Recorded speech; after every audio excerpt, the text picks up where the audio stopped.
Out in the woods. When I was a child, it was just me and my mother. We lived in a property owned by my grandma, a 3-story, old farmhouse right at the fringe of the woods. It was far off the road, down a long, unlit, gravel driveway. It felt very isolated at night, being so distant from any other houses, set in an area that hadn't been inhabited for 30 years before we started living in it. Quite often, I was a fairly rambunctious child, so while my mom went off to work, I would occasionally skip the morning bus to school and stay home alone all day. The big house had a habit of feeling incredibly lonely and sparse, so I spent most of my time playing in the forest expanse out back. Some distance into the woods, far enough that I couldn't hear my mother when she called, there was a toppled pine tree which had crashed into another, and even larger trunk on its way down was now frozen there, forming a long arc over the forest floor. I loved to climb up the jagged stump at the base of this fallen tree, and then steady myself to a point just above the middle. I was never able to make it all the way to the top because it just got too steep for me to continue any further, and I had a bad habit of freaking out from how high up I was. One day I was sitting in my usual spot on the fallen tree, which was a good distance from the ground, just listening to the birds singing and simultaneously feeling the warmth of the sun on my neck, when I heard something strange from underneath that paralyzed me in shock. "Hey kid." I was gripped by a sudden strong surge of fear for a moment. The voice had come from directly underneath me. I strained to look down, but couldn't see anything over the ledge. For a long time I just sat there in absolute silence, and I was at the point where I was almost soon to convince myself that I had imagined hearing a man's voice at all. "I know you can hear me." His voice was much louder this time, as I yelled something out, and scrambled up the log a bit higher. Trembling nervously, I dug my fingernails into the bark and held tight for dear life. I sat there, trying to collect my nerves for God knows how long. Although I couldn't see it, the presence of the thing underneath me was still clear. The bird's song was much softer and more cautious this time, and when I listened closely, I swear I could hear the faintest echo of human breathing. Gathering all my courage, I vowed to prove to myself that it was all my imagination by leaning over the ledge as far as I possibly could without slipping right off. Digging hard into the bark behind me, I stretched out along my arms and peered over, getting a full view of the empty forest floor and undergrowth, when suddenly, "Come down here or I'll come up and grab you!" It was so loud, it was as if it was being screamed right in my face. I released my grip on the tree in fright and plunged off the platform. I was saved only by grabbing a nearby branch, and for one awful second, my bare legs dangled in the cool air. When I pulled myself up, I ran at full speed to the top of the collapsed pine, to the point I had never reached before. I sat there, just below the rustling canopy, pissing myself and staring at the distant base where the splintered wood rose, fully expecting at any moment to see someone crawling rapidly up the pine towards me. Instead, all I heard was the wind whistling in the leaves above and below me, and occasional snippets of birdsong. It was about 2 hours before my mother got home and found me, after much worried searching, trembling, and crying at the top of the fallen tree. Although this incident spooked both me and mother, in time I somehow recovered, exhibiting that naive hard skin of a child, although I never went as far into the forest as I used to, and never again even approached that fallen tree. Once when I was 12, I had the chore of taking firewood from the shed out back, just at the edge of the woods, and to bring it back inside the house. It was a tiresome job, and I always chose to do it at dusk when the air was brimming with mosquitoes and a swampy fog that usually coated the lawn. By the time I had made my last round, I would sprint back to the house spooked. One of my least favorite things about this job was that the shed was full of barn owls. If you have ever seen a barn owl's face staring at you from a dark roof corner, then you will know how uncomfortable that shed made me. One of these nights it got mistier than it had ever been before. A thick silver fog covered everything and limited my line of sight to a short sphere around me. Even though the shed wasn't far from the house, I found myself feeling disoriented, and more than once I walked in the wrong direction, both times for some reason walking straight into the woods. By the time I had reached my last load, it was too foggy to see the street. My eyes stung in the moisture, and it made my vision blur. Lurching forward, I managed to walk headfirst into a tree, doubling over and dropping all of the wood I was bundling onto my feet with a hard crunch. As I went to pick them up, with my foot throbbing pretty hard, I realized that the ground was too misty for me to see my own knees. I decided to head to the house, since we had more than enough wood for one night. However, it was getting to be pretty dark and I couldn't make out any signifiers of which direction I was heading in. Even though I cautiously walked for several feet in all directions, trying to figure out my position in the mists, I still couldn't figure out any point of identification. I couldn't even locate the fence or the gate, and the more I walked, the more I seemed to stumble into trees, pine needles and mud crunching under my feet instead of dew-covered lawn. After a while, I finally realized that I couldn't even find the shed anymore. Cursing myself for being so dumb, while trying to ignore my thumping heart and sense that something else was at play, I became aware that I was lost somewhere in the fringe of the forest. Screaming out for my mother at the loudest possible volume was only met with a resounding silence from the depths of the mist all around from where I stood, affirming that I had wandered too far from the house to be heard. As a deep panic started to settle on me, I noticed a glimpse of something pink moving against a nearby pine trunk. Coming closer, I saw that it was a ripped-out square of pink paper. On it there was an arrow, pointing left.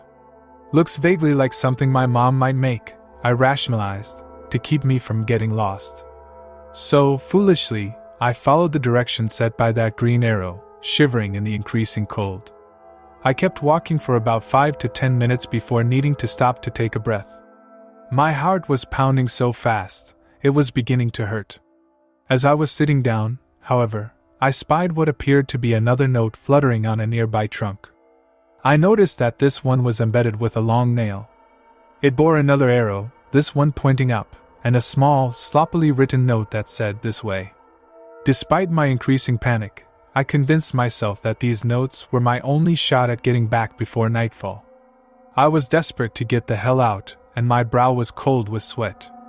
So I followed the green arrow, to a point where I could just dimly make out another spot of pink, up an incline of collapsed stumps and leaf litter. At this point it was getting pretty dark, and I had to strain both my eyes just to see a few meters ahead of me. Following the green arrows, feeling less and less sure of where I was, I stumbled through the woods, groping out in the mist to feel for trees, although I was terrified of something unseen grabbing my arm.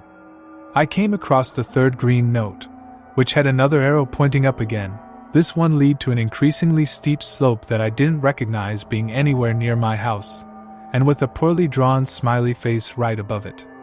At this stage, I became too freaked to cope and started to cry there a little. As I slumped against the pine stump, the possibility that I would be out in these woods all night was beginning to sink in, like a syringe being driven into the veins within my arm. I caught a glimpse of another pink square in the near distance. Squinting hard, unnerved by these notes, all of which looked fresh and without sign of decay despite the previous week's non-stop rain, I read it from afar. What I read made my blood turn cold. I stood to my knees, dead silently, wobbling on them in fear. My ears were sensitive to any tiny prickle of noise in the mist. For a long time, I stood there in the rolling fog, reading and rereading that horrible note over and over again, before a snapping stick somewhere behind me caused me to sprint, blindly, twigs snagging at my ankles and cutting up my face as I ran. Written on the note, in big green letters, was my name. It felt like I was running for hours. All the while, the rain and mist lapped at the back of my neck like the decaying breath of someone running right behind me. Somehow I made it back to the house. All the lights were off, and I struggled to find the keys for a moment. When I found them, I bolted indoors and quickly crawled into bed where I remained, unsleeping till morning. Mom just thought I'd come inside and gone to bed, and hadn't thought to leave the lights on. It was a miracle, aka some freakish coincidence, that I even found the house at all. The final incident at that damn house was witnessed only by my mother. Up until then she had never experienced any of the strange things as I had, although we mutually shared the peculiar oppressive quality that the house's interior had on us, and its placement in the dreary, imposing woods.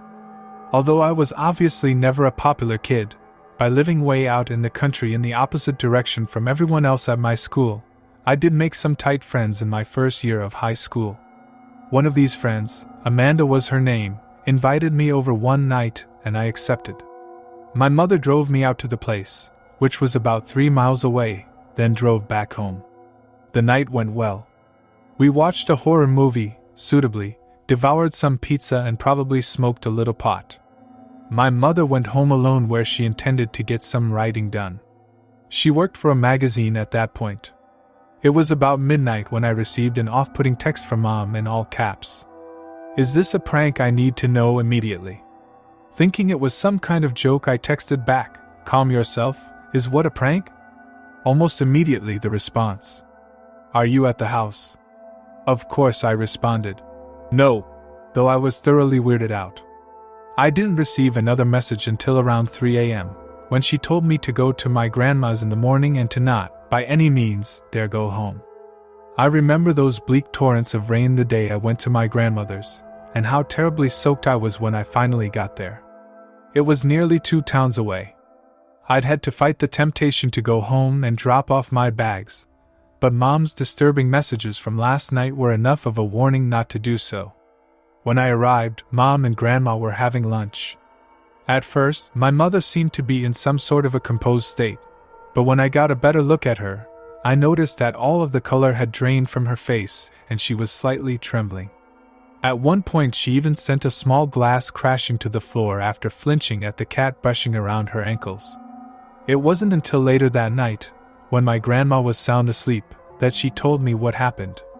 She went further as to forbid me from telling old grandma, out of fear that it would horrify her superstitious soul too much. This was what happened the night when I was at Amanda's, as she described in lurid detail. My mother was sitting on the first story in the living room, where she sat on the couch by the fire, curtains open to the view of the sunset on the canopy, going over her latest draft. At first it was so faint that she barely noticed it, but after a while my mother became aware of, and vaguely irritated by, tiny thumping noises near her head, at the window. When she went over to investigate, she saw fat brown moths of a kind we often got at that place, buzzing madly into the glass. Reasoning that this was the cause of the sound, she returned to her work, however feeling rattled in some way. It was when the noises started to get sharper and louder that she paid more attention and saw that rocks were being thrown at the window from the total blackness of the forest edge. She saw them appear from the shadows of the bush, and then fall in an arc and bounce off the window. Looking carefully, she could see small cracks from where some heavy ones had hit, right beside where her head had been moments before. Temporarily captivated, she tried to peer into the darkness enough to make out where the rocks were being thrown from. Then with a startled shock, she jumped back from the window as she saw me standing half behind a tree right near the window, grinning wide and staring at her, my one visible eye stretched wide open, showing all the white. She barely stifled a scream seeing her own daughter standing there, just staring and smiling. Not only did the figure not move nor blink, it was standing by one of the nearest pines far from where the rocks were shooting up out of the bush, as they continued to do so in a loud downpour. My face unceasingly continued to press out at her, smiling. Thinking this was all some kind of sick prank, hence the later text, my mother shouted my name at the top of her lungs, frightened to the core. However, instead of responding, the mouth of the thing, that looked like me, behind the tree just started moving as if it were mouthing silent words really, really fast. Suddenly it turned its head to the side and seemed to be talking to someone else behind the tree, my mom said, who couldn't be seen. But she could see a formless black shape hanging against the other side of the tree. The girl that looked like me kept staring at my mother and doing the silent speed-talking thing, then turning and whispering to the thing next to her. Then she would turn back and start up again. Then, breaking the monotonous spell, she suddenly pointed straight at my mother and started laughing. My mother screamed and fled to my bedroom on the second story, the only room with a working lock, where she shut herself in and sat at the far end of the bed as the rocks began to pitter-patter against the window downstairs, dry heaving and weeping in fear. In my room, my mother said she did not feel safe. There was an awful smell, and a weird humming noise in the walls, as she described. She tried to pray for a time before giving up and just listening to the rocks pelt the walls and windows. Somewhere in the kitchen, she caught the distinct, vibrant sound of a window actually smashing, and the weird, continuous humming. Listening more carefully, she could identify it as the softest hint of a mumbling voice.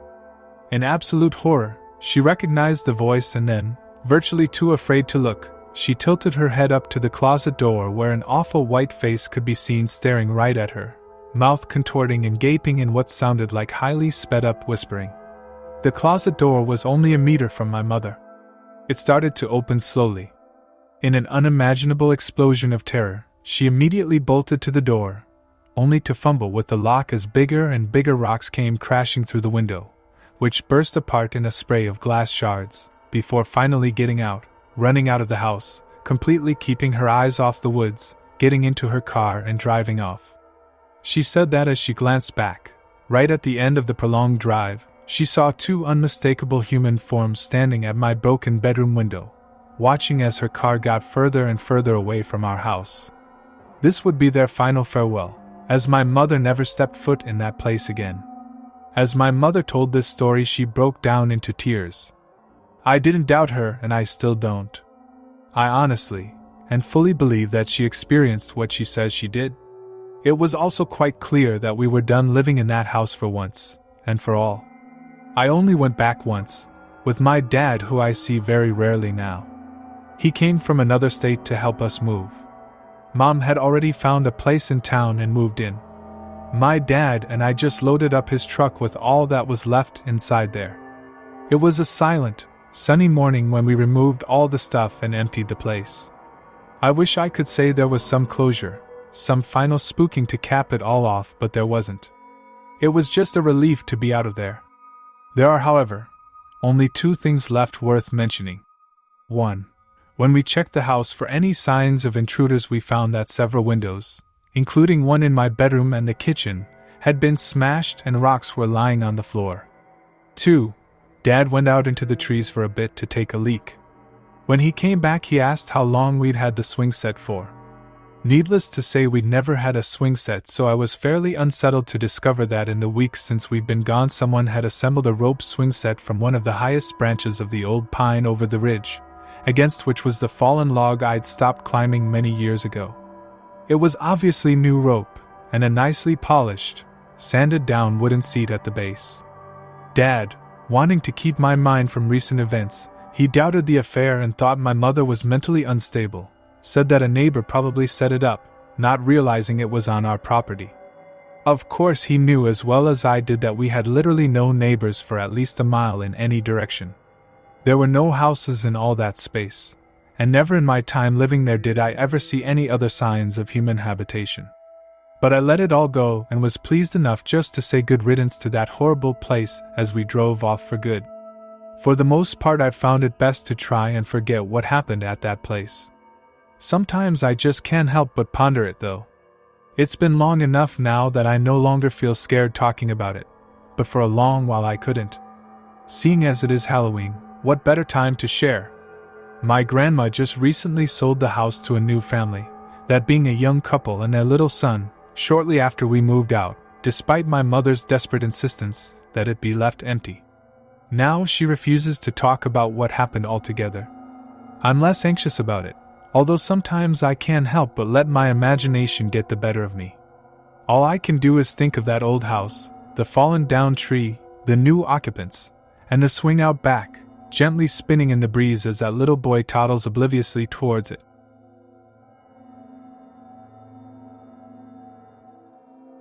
Grandma's teeth. When I was just a little kid, my grandmother on my mother's side once scared the living shit out of me. I've never forgotten that terrifying moment of my youth. Until now, it was just a fond memory of a silly little boy in his Scooby-Doo pajamas running down the hall and screaming at the top of his lungs as his grandma gave chase. Looking back on it, it really was kind of funny. It was Halloween night of 1981. My little brother Nathan and I had been trick-or-treating in a small rural community of northeastern Ohio. I was the headless horseman that year, and Nate was the scarecrow from The Wizard of Oz. My mom had lovingly made these costumes herself, and somewhere in a box there still remains a Polaroid of the two of us, cheesing it up for the camera. I really should find that photo. My mother and my grandma had taken us door to door as we collected pillowcases full of candy, apples, and the occasional nickels and dimes from people that had run out of candy or had simply been ill-prepared. And of course, there was the inevitable toothbrush from the local dentist. We had returned home on that brisk October night, already sugar high on whatever treats we had managed to shove into our greedy little mouths before my mother had been given the opportunity to examine them one by one for needles or razor blades. She would always do this while lecturing us with a story about a sweet little girl who hadn't waited for her mother to check the treats for these hidden tricks. The story went that the girl had crammed an entire mallow cup into her mouth and had promptly sliced off her tongue with a blade some sick bastard had hidden inside of it. She choked to death on her own tongue as a frothy blend of saliva, milk chocolate, and cream had bubbled up from her pretty pink lips. Her mother had attempted to remove the little girl's tongue from her dying daughter's throat, with the blade still firmly affixed to it, and had severed her own finger in the process. This story never deterred us, however. A spooky jack-o'-lantern on our front porch still flickered dimly from within as we made our way up the steps. I remember the crunch of the crispy fall leaves beneath my feet as I made my way past that pumpkin, and I almost felt as if he had been grinning mischievously at me. Once inside, we surrendered our candy, took our costumes off, and were marched off to the bath as Mom and Grandma enjoyed their traditional pumpkin punch and whatever creepy film was on that night. Once we had finished bathing and returned to the living room, Mom and Grandma would begin the painstaking and seemingly endless ritual of examining the candy. As each piece was approved for consumption, it was placed into a box on the coffee table. If there were any questionable treats, they would be placed in a separate small box under the suspicion that they required further scrutiny. It was many years later that I learned that this examination process also served as an opportunity for them to pick out a few choice morsels for themselves. Once the candy had been examined, the apples tossed out the back door. Who the hell gives a kid an apple for Halloween, anyway? And any loose change deposited into our piggy banks, we were allowed to choose 5 pieces of candy to enjoy while we watched TV. That year, the movie Halloween aired for the first time on broadcast television. With much apprehension, my brother and I were permitted to watch Halloween that night. My father, being a stern disciplinarian, would never have allowed this. However, he was a truck driver and fortunately for Nate and me, he was on the road that week. So, we huddled under a blanket on the couch with a large bowl of popcorn and our little handful of candy, and watched Michael Myers hack and slash his bloody way through the film as he stalked Laurie Strode. We shrieked in terror when he would suddenly leap into view as frightening and ominous music would increase in volume and intensity, announcing his arrival. We cowered in fear and shouted, "Run, run!" as he would slowly creep after his victims and eventually catch them, usually because they would inexplicably trip and fall. We shuddered and gasped and sometimes covered our eyes with our hands as he delivered stab after bloody, gruesome stab to an innocent and frail teenage victim.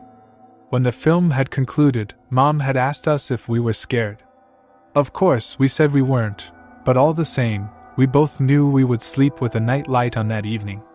It was rather late by this point, and after all of the walking in the neighborhood, the lengthy movie, thanks to commercials, and the ultimate crash from the earlier sugar high, I was tired and thus completely unobservant. After I had finished brushing my teeth with the new treat the generous dentist had tricked me with, I went into the kitchen for a final drink of water and to kiss my mother goodnight. Nate was still in the bathroom as I made my way to my room, which was at the end of the hallway off of the living room. Between my bedroom and the living room, and on the right-hand side, was my brother's room. Unbeknownst to me, my grandmother lurked within, and I hadn't noticed that she was no longer in the living room. My grandmother wasn't very old in 81. In her early 50s anyway. Her hair was beginning to gray, but her deep blue eyes were still very vibrant and piercing. Her least noticeable feature was also her most prominent one. My sweet grandma wore a full set of dentures. She was fond of pushing them forward from within her mouth, crossing her eyes, and making a strange growling sound deep in her throat. Every so often, she would chase little Nathan around the house like this as he cried out with terrified and nervous laughter. I would get such a kick out of this, laughing as he ran, and calling him a chicken, It was funny to me then. I was walking down the hall towards my bedroom, my toes sinking deeply into hideous plush carpet the color of pea soup. I was rubbing my eyes with sleepiness as I passed Nate's completely darkened room, when Grandma crept quickly from within and into the dimly lit hallway. Her graying hair was intentionally tousled in disarray, and she was on her hands and knees, growling. Her blue eyes glared and glowed, and in her left hand she held those damned dentures. They were clacking together and chomping. They smiled at me. I swear to God those damn teeth smiled at me. I shrieked like someone that has had a large spider cross their bare foot while toweling dry after a steamy shower. I ran towards my room as if the very flames of hell were on my ass and my pajamas were catching fire. And yet I could barely move. Every leaping step I made was being swallowed whole by the insatiable carpet. My head was turned towards my right, and out of the corner of my eye, all I could see was this monstrous, withered and writhing imp chasing after me, its outstretched and gnarled hands snapping with sharp and glistening fangs that were slathered in dripping blood. The guttural sound my loving grandmother was producing sounded like a beast conceived by Stephen King and Satan's own drunken harlot. I was simultaneously frozen by fear and propelled by it. I finally gathered my footing, and with a sudden burst of childhood adrenaline, I barreled into my room. I slammed the door shut and climbed as deeply into my closet as I could. A cool and clammy sweat had broken out on my forehead, my mouth had become as dry as a desert, and my tongue was a swollen, sandpapery rock. I trembled in the closet for what felt like an eternity. Slowly, my heart began to resume its normal pace as I gulped down several ragged and calming breaths. I could hear raucous laughter echoing from the living room. It began to dawn on me exactly what had happened, and I chuckled nervously to myself. Eventually, I emerged from the closet and moped into the living room, my head hung low in shame, knowing that my grandmother, my grandma, had gotten me. The very same sweet, loving woman that had made the best damn chocolate chip cookies in the entire world had gotten me. That crazy old woman had gotten me good. Grandma passed away in 1994. Right after I had enlisted in the army, and right before I shipped out for basic training. I was a total shambles the day I found out. Because of the cancer, her death wasn't sudden, nor entirely unexpected, but you know how it is. You just think, damn, I wasn't ready, Grandma. I wasn't ready for you to go. After her passing, my mother collected Grandma's meager belongings, and distributed some of them to my brothers and I. We were her only grandchildren. I had been given her treasured sewing machine. A singer. She was proud of that machine. She had taught me how to use it many years ago, and I still can. She had been a seamstress for most of her life. She had learned the trade at General Motors in Detroit, Michigan. She would apply upholstery to the seats of cars that were headed to the assembly line. As she got older, arthritis had reared its ugly head and made it difficult for her to work with her hands. She began to collect disability, and survived as most do when in the same situation. My brothers and I would help her in her garden every year, because as Grandma pointed out, seeds were cheap, tilling the soil and planting vegetables. We spent countless hours weeding and trimming, dusting with insect repellent, and watering, always watering while she supervised, teaching us a valuable lesson. She would can most of her produce in mason jars, and she would have enough to last her for an entire year. But she would always send us out with boxes to those neighbors that she knew were also struggling to make ends meet. In spite of the paltry check that the government provided, her home was always clean and inviting, and always smelled richly of pine sol. She swore by it. She made perfect fried chicken, and the best vegetable soup I've ever had. She was always a very kind and generous person. The very first thing offered to any guest in her home was something to drink or to eat. For my 12th birthday, and every year until she died, I received an annual subscription to Reader's Digest. She knew my fascination with words and stories and instilled that desire in me to never stop learning. She had a heart of gold, that woman. She's always missed. My mother's 75th birthday was last November. In March, she had to move into an assisted living home. My youngest brother made his first million in aeronautical engineering last year, and he ensured that Mom's new place was top-notch, and she wasn't spared any available luxury. As we helped her move her into the new home, we had to pack up a lot of her stuff from the old one and put it into storage. I tended to the majority of it, but I hadn't truly gotten around to really going through the bulk of it to determine what was eligible for donation and what was necessary to keep. By May, she had slipped deeply into the depths of dementia. If anyone here has had this same experience, then I needn't explain. It's tragic. In June, she passed away peacefully in her sleep. She is loved and missed as much now as she ever was. I tried to take comfort in the belief that she and Grandma would be up there in heaven, swimming in the clouds, and basking in the glory of God. That is, until I found one particular box. Labeled Grandma. Last Friday was the first day of an extended weekend for the holiday. My plan was to take my wife and our grandkids out on this lake in the large houseboat that I bought last year. She and the kids declined. The wife isn't so fond of boating, because, as you can see, her skin is rather fair and she burns easily. She's also not fond of the barbecue grill I had installed, terrified that a flaming sausage might take a flying leap from the grill and engulf the entire thing in flames. So, instead of boating, I decided to at least try to make a passing attempt at sorting out some of Mom's numerous boxes of knickknacks. I went to the storage building in town where we had rented a large, indoor, climate-controlled unit to store her things in.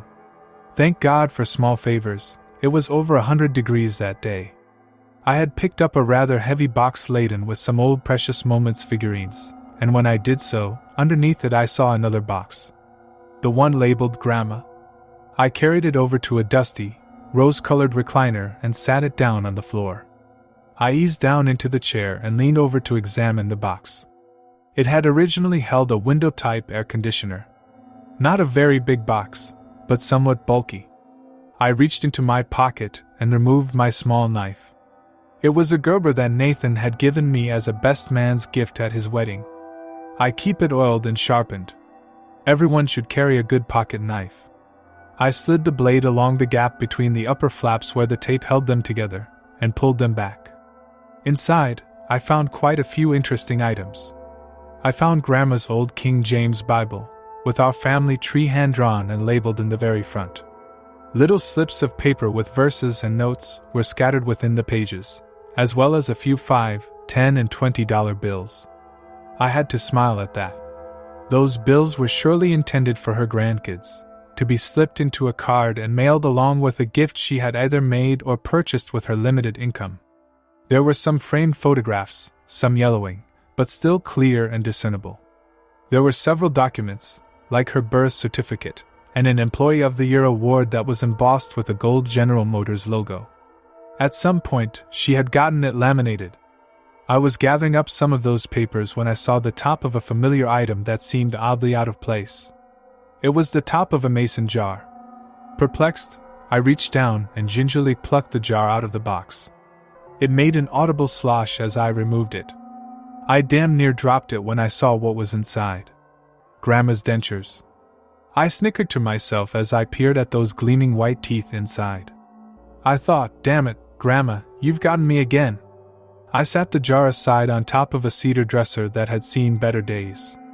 I spent quite a few hours in that storage unit, sorting, rearranging, reminiscing. Before I knew it, it was damn near supper time. I was genuinely surprised that my wife hadn't rung on the phone. I pulled it out of my shirt pocket to look at it, and realized I would have missed her if she had called. There was no service inside the storage unit. I'm not exactly sure what possessed me to take that mason jar home with me that day. Nostalgia, maybe? I'm not sure. Anyway, on the drive back, I would glance at it, snugly secure in the drink compartment of my pickup truck, and I would laugh a little, remembering that Halloween decades ago, when that crazy old coot had chased me down the hall, hair askew, grunting like a demon from hell while I ran for my life. As I joined my wife in bed that night, I brought the jar upstairs with me. I thought she'd get a kick out of the dentures. As I pulled back the sheet and blanket of my side of the bed and climbed in, I sat the jar down on my nightstand. She just wrinkled her nose and said, "What in the hell are those?" I looked at her for a moment, grinning, and said, "Those, my dear, are Grandma's teeth." I then told her the whole story, and we both laughed at my recollection of that infamous Halloween decades ago. After I had finished my story, she picked up her hardcover copy of 50 Shades Freed and began to read, her usual routine before nodding off. I continued watching CNN for a little while, until at last sleepiness finally overwhelmed me. I picked up the remote, switched off the TV, and returned it to my nightstand. I was about to turn off the light when my wife turned to me, removed her glasses and said, "Are you going to keep that jar right there, on the nightstand, all night?" I asked. "Why not? They're kind of neat, don't you think?" She grinned and replied, "Well, I think they're kind of gross. And maybe a little creepy. But if you don't mind them, then I don't." I leaned over to her and gave her a kiss and whispered, "Thanks, hon. I do like having them there. I dunno, it's kind of like she's here with me again." She blinked a few times, gave me a somewhat puzzled look, and said, "Well, that's just fine, I suppose." She closed her book, turned off her own lamp, and within a few moments, was gently snoring. I dozed off shortly after. At first, I thought I was dreaming, when I heard a muffled clack. I sleepily dismissed it. Then I heard it again. This time, urgently. Clack. Clack. Clack. The pungent aroma of pine sol stung my nostrils. I fully awoke, and rolled over towards the nightstand. In the jar, Grandma's teeth were grinning as they greedily snapped down repeatedly. A mallow cup wrapper was swirling around in the water. Clack. Clack. Clack. Clack. Clack.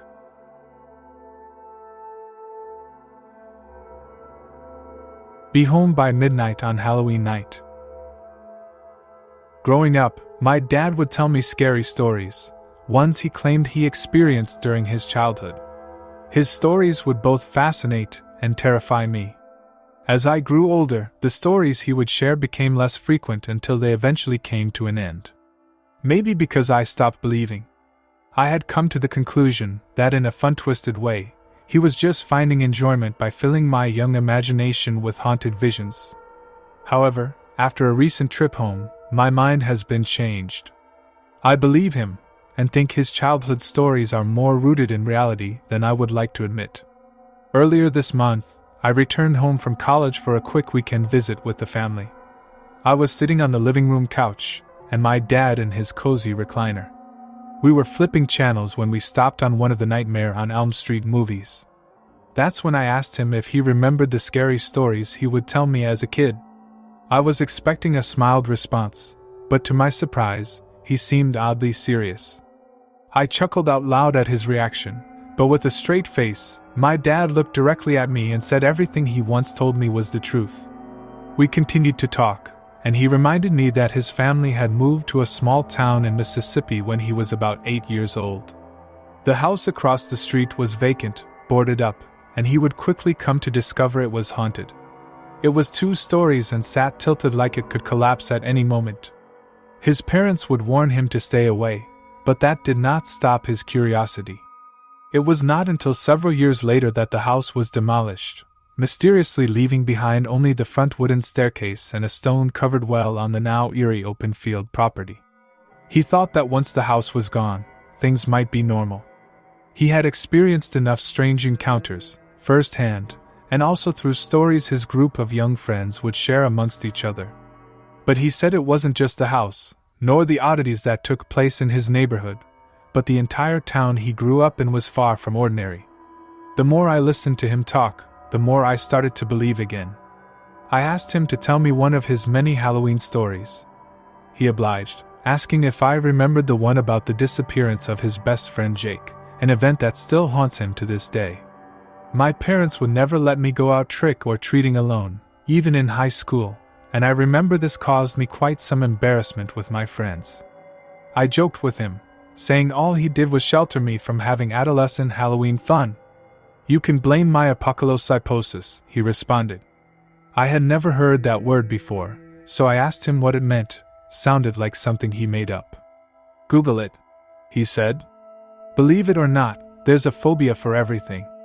Even for your most obscure fears." My dad continued, saying he just wanted to be a good parent. He was only trying to protect me, to ensure I returned home safe and was in bed by night's end. He has never forgotten about his friend Jake, and the Halloween they spent out in the park, waiting for the old lantern man. Jake was my dad's first friend when he moved to the small river town. They met at school, and would spend most of their free time hanging out around the neighborhood. Jake conveniently lived just a couple of streets away. As they grew older, Jake quickly garnered the reputation of being the bad boy. He was always up to trouble and began spending more time in detention than in class. There are some stories my dad would rather not share with me, mostly because he was a bit ashamed of his behavior, but Jake's antics would occasionally influence his decisions for the worse. One day, Jake vanished. He stopped showing up for class freshman year of high school, and the rumors circulating around town were that he was sent to boarding school. His house was deserted and soon had a for sale sign out in the front yard. Roughly a year or so passed, and a lot of my dad's questions about what had happened to Jake went unanswered. That is until Halloween night, when Jake made a sudden reappearance. My dad had been left home alone as his parents attended an adults-only Halloween party. He promised them he would stay inside the house and hand out candy to the trick-or-treaters. Only moments after his parents departed, there was a knock at the door. Expecting a group of kids in costumes, my dad was in shock and disbelief to see Jake standing on the porch. He was chomping down on a piece of candy, dressed in dark clothing with ripped jeans, and sported a backwards hat. It had been about a year, but my dad said Jake looked exactly the same. Jake wanted nothing to do with answering questions about his whereabouts. Instead, he pushed, teased, and under relentless peer pressure convinced my dad to accept a dare to play a Halloween variation of the game, Chicken. The rules were simple: see who could stay out the latest on Halloween night without running home scared. Jake was acting very strange that night. The two weren't speaking much, so to kill some time they ended up strolling around the neighborhood, searching for houses with candy bowls left outside. Their final stop that Halloween was at the local park a few blocks down. It was located on the darkened outskirts of the neighborhood, tucked away from the houses. My dad and Jake would frequent this spot growing up. It had a little league baseball field, and during the summers the two would spend hours playing home run derby and hanging out in the dugout. My dad remembers it being a brisk October night. As they walked through the park, all he could hear was silence and the sounds of chirping crickets that echoed in the surrounding fields. There were no lights, and other than the glow of the nearly full moon above, the park was an eerie pitch black.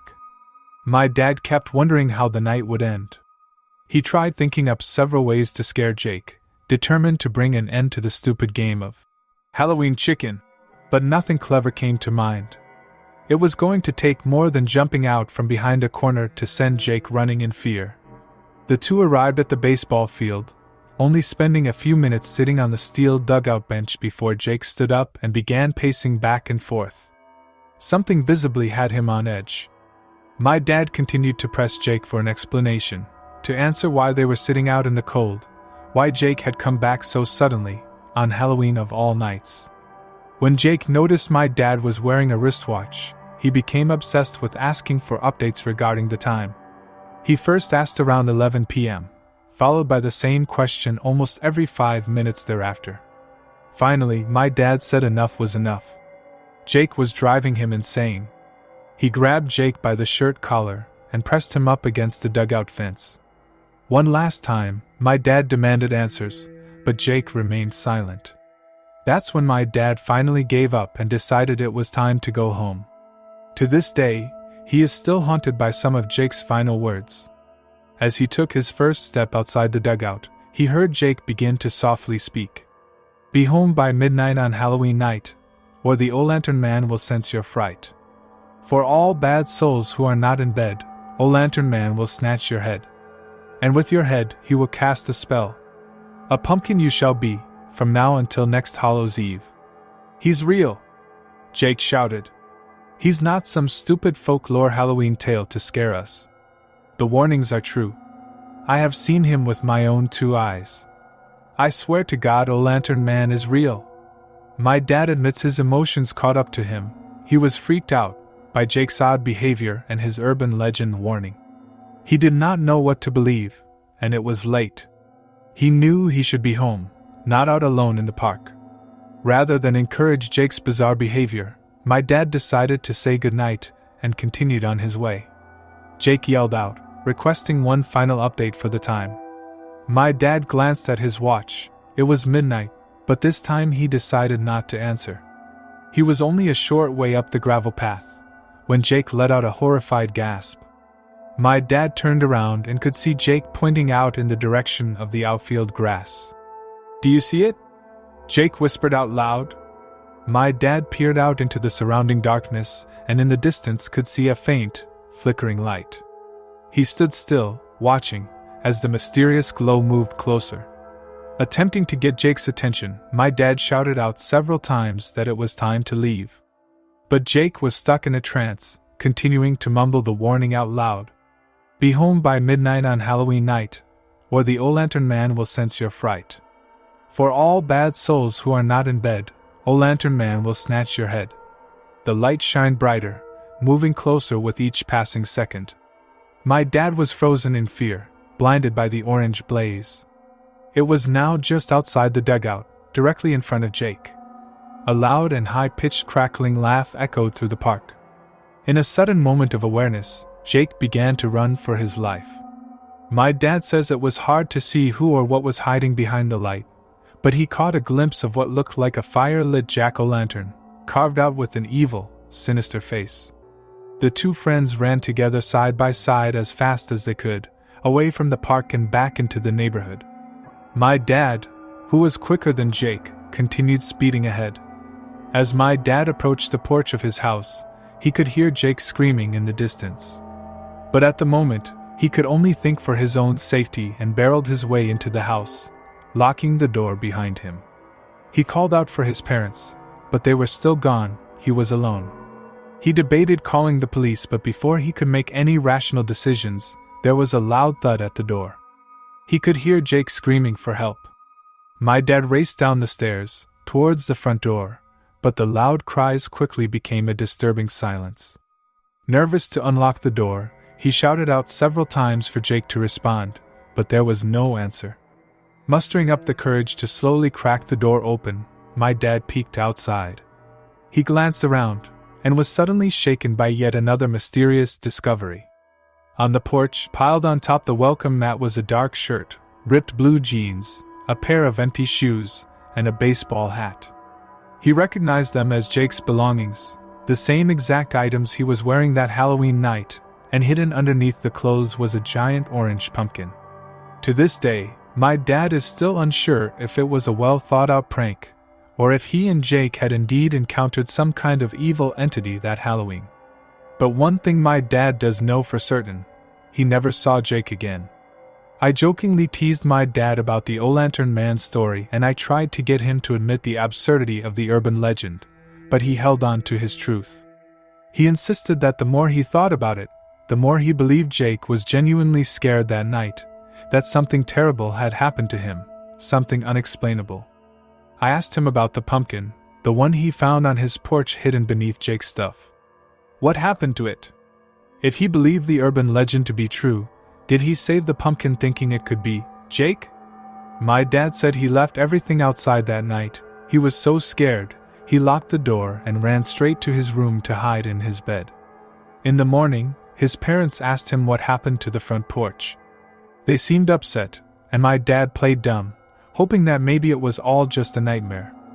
His parents told him to go take a look, and he remembers nervously trembling as he approached the door. When he stepped outside, he saw that Jake's belongings were still there, but scattered across the entryway, and the pumpkin, it had been completely smashed. Teenage Halloween vandals?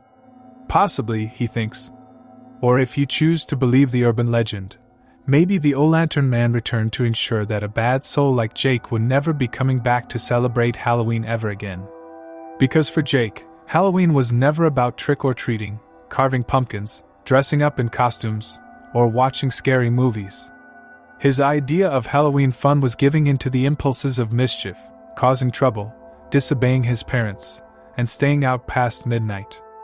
For those who choose to celebrate the Halloween spirit for the wrong and evil reasons, let it be known that there are consequences. The old lantern man will get you.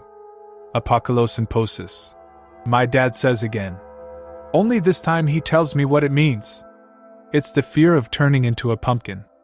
It's a real phobia, and because it exists, that means I'm not the only one who has it. I must admit, after hearing my dad recount his Halloween tale and telling it to me today with the same truthful seriousness, I can feel my childhood excitement for horror returning. Once my dad was done, I only had one last question for him. Can you tell me another scary story?